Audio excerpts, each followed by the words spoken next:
Exodus chapter 13 verse 17 to 14:31. When the Pharaoh let the people go, God did not lead them on the road through the Philistine country, though that was shorter.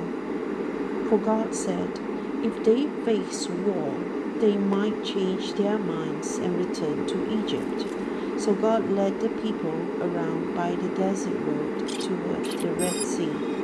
The Israelites went up out of Egypt ready for battle. Moses took the bones of Joseph with him because Joseph had made the Israelites swear an oath. He had said, God will surely come to your aid, and then you must carry my bones up with you from this place. After leaving Sukkoth, they camped at Etham, on the edge of the desert. By day, the Lord went ahead of them in a pillar of cloud to guide them on their way, and by night in a pillar of fire to give them light, so that they could travel by day or night. Neither the pillar of cloud by day nor the pillar of fire by night left its place in front of the people. Then the Lord said to Moses, tell the Israelites to turn back and encamp near Pi-hahiroth, between Migdol and the sea. They are to encamp by the sea directly opposite Baal-zephon. Pharaoh will think, the Israelites are wandering around the land in confusion, hemmed in by the desert, and I will harden Pharaoh's heart and he will pursue them. But I will gain glory for myself through Pharaoh and all his army, and the Egyptians will know that I am the Lord. So the Israelites did this. When the king of Egypt was told that the people had fled, Pharaoh and his officials changed their minds about them and said, what have we done? We have let the Israelites go and have lost their services. So he had his chariot made ready and took his army with him. He took 600 of the best chariots, along with all the other chariots of Egypt, with officers over all of them. The Lord hardened the heart of Pharaoh king of Egypt, so that he pursued the Israelites, who were marching out boldly. The Egyptians, all Pharaoh's horses and chariots, horsemen and troops, pursued the Israelites and overtook them as they camped by the sea near Pi-hahiroth, opposite Baal-zephon. As Pharaoh approached, the Israelites looked up, and there were the Egyptians marching after them. They were terrified and cried out to the Lord. They said to Moses, was it because there were no graves in Egypt that you brought us to the desert to die?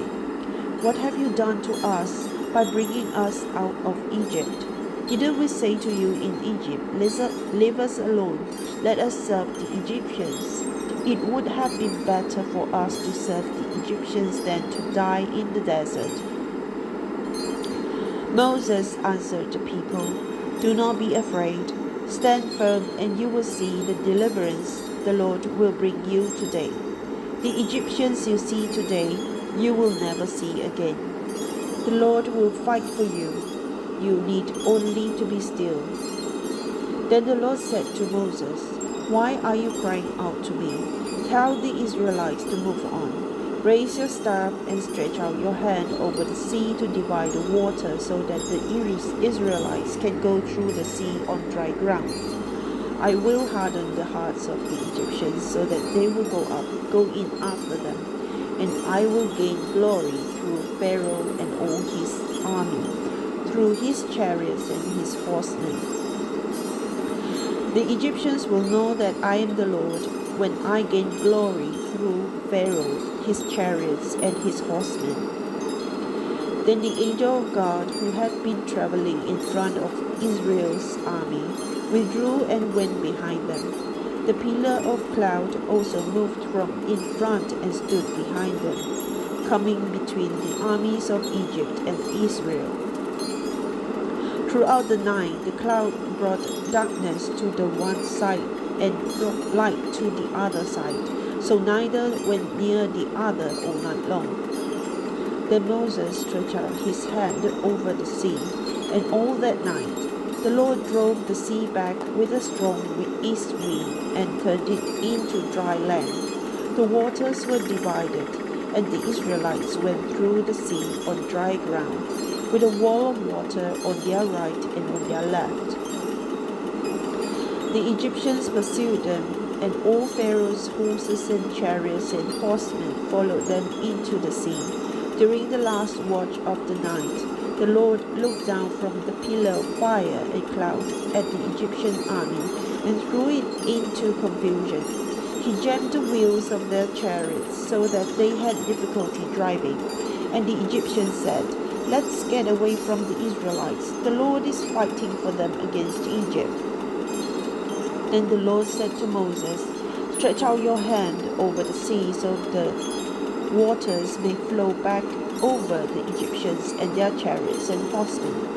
Moses stretched out his hand over the sea, and at daybreak the sea went back to its place. The Egyptians were fleeing toward it, and the Lord swept them into the sea.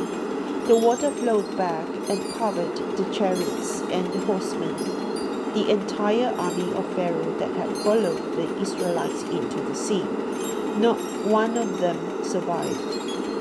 But the Israelites went through the sea on dry ground, with a wall of water on their right and on their left. That day the Lord saved Israel from the hands of the Egyptians, and Israel saw the Egyptians lying dead on the shore. And when the Israelites saw the mighty hand of the Lord displayed against the Egyptians, the people feared the Lord and put their trust in him and in Moses, his servant.